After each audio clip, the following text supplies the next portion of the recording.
Halo semuanya, perkenalkan nama saya Andre Febriadi Putra dengan NPM 2175305 dari kelas MI 2A. Di sini saya akan mempresentasikan proyek 1 yaitu konseptual sistem basis data dengan judul Sistem Pelaksanaan Rapid Test di Stasiun Kereta Api Kota Bumi. Studi kasus. Stasiun Kereta Api Kota Bumi memberlakukan rapid test di tempat untuk para calon penumpang dengan syarat mereka harus membeli tiket tujuan mereka terlebih dahulu. Jika hasilnya negatif, maka mereka boleh melakukan perjalanan sesuai informasi yang tertera di tiket. Jika positif, maka keberangkatan dan tiket akan hangus dengan ketentuan uang pembelian tiket dipulangkan full 100%. Di sini kita akan menentukan entitas dan atribut. Apa itu entitas? Entitas adalah individu yang memiliki suatu keberadaan yang unik dan berbeda. Dan atribut merupakan bagian dari entitas yang menjadi pembeda antara entitas satu dengan entitas yang lain. Dan di sini saya telah membuat beberapa entitas. Yang pertama, entitas stasiun dengan atribut ID stasiun sebagai primary ID, lalu ada nama stasiun dan alamat sebagai atribut wajib. Selanjutnya ada entitas petugas COVID dengan atribut ID petugas itu sebagai primary ID, lalu ada nama dan nomor HP sebagai atribut wajib. Lalu ada calon penumpang. Calon penumpang di sini primary ID-nya itu ID calon penumpang, lalu ada nama penumpang, alamat penumpang, dan tempat tanggal lahir penumpang itu sebagai atribut wajib.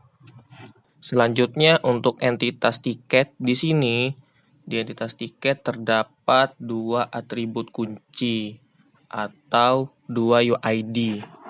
Yang pertama ada ID tiket itu sebagai primary UID atau kunci utama, lalu ID calon penumpang itu sebagai secondary UID. Lalu nama kereta, rute perjalanan, nomor kursi, dan jadwal keberangkatan itu merupakan atribut utama atau atribut kunci atau atribut wajib. Lalu ada entitas rapid test. Nah, di sini untuk entitas rapid test terdapat dua UID. Yang pertama ada ID rapid. ID rapid itu bertindak sebagai primary ID. Lalu ada ID calon penumpang itu sebagai secondary ID. Lalu ada hasil sebagai atribut wajib dan waktu rapid sebagai atribut wajib.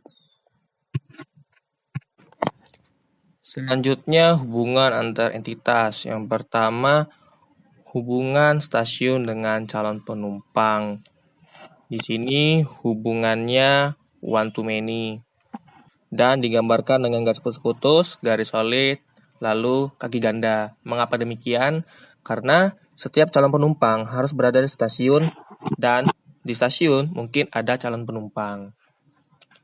Selanjutnya hubungan antara calon penumpang dengan petugas. Ini hubungannya many to many dan digambarkan dengan kaki ganda, garis putus-putus, kaki ganda. Mengapa demikian? Karena setiap calon penumpang itu menemui beberapa petugas rapid. Nah, dan setiap petugas rapid itu didatangi oleh beberapa calon penumpang. Lalu, hubungan stasiun dan tiket kereta. Ini hubungannya many to many. Digambarkan dengan kaki ganda, garis putus-putus, lambang diamond, dan kaki ganda. Mengapa demikian? Karena setiap stasiun memiliki beberapa tiket perjalanan. Nah, dan setiap tiket itu tuh dimiliki oleh beberapa stasiun. Nah, untuk hubungan ini termasuk hubungan non-transferability. Mengapa demikian? Karena tiket kereta itu tidak bisa dipindahkan ke stasiun yang lain. Selanjutnya, hubungan calon penumpang dengan tiket kereta. Di sini hubungannya one to many.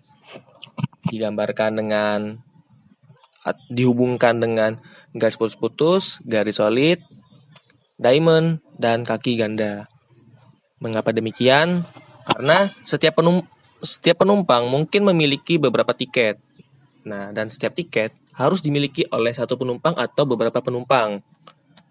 Dan hubungan ini termasuk hubungan non-transferability. Mengapa demikian? Karena sebuah tiket kereta itu tidak bisa dialihkan atau diberikan kepada atau digunakan oleh calon penumpang yang lain.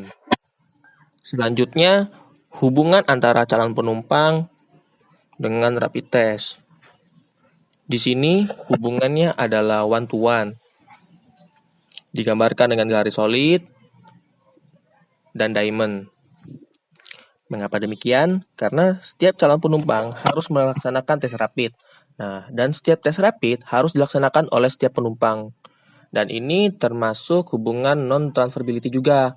Mengapa demikian? Karena hasil rapid test itu tidak bisa digunakan oleh calon penumpang yang lain.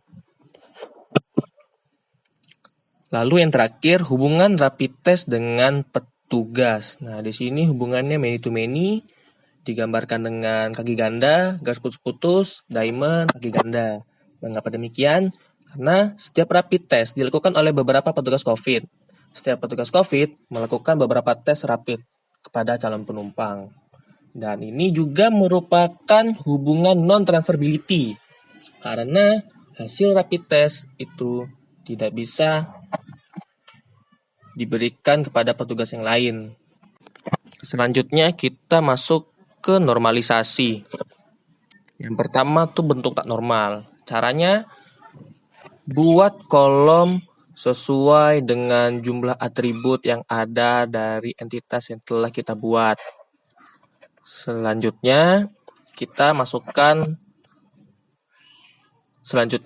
akan melakukan normalisasi pertama. Nah, normalisasi pertama ini merupakan suatu tabel. Dikatakan normalisasi pertama jika dan hanya jika setiap atribut dari data tersebut hanya memiliki nilai tunggal dalam satu baris. Nah, di sini setelah saya analisis, ternyata setiap atribut dari entitas yang telah saya buat itu bersifat single value dan tidak ada multi value. Lalu selanjutnya kita masuk ke normalisasi kedua. Normalisasi kedua itu setiap atribut yang bukan kunci itu bergantung secara fungsional terhadap primary key. Intinya adalah pada tahap normalisasi yang kedua ini, tabel tersebut harus dipecah berdasarkan primary key-nya. Sehingga bentuk normalisasi yang kedua dari tabel tersebut tuh bisa dilihat pada gambar. Lalu selanjutnya normalisasi ketiga. Nah, normalisasi ketiga ini adalah relasi yang memenuhi normalisasi pertama dan normalisasi kedua dan atribut yang bukan primary key yang tidak memiliki ketergantungan transitif pada primary key.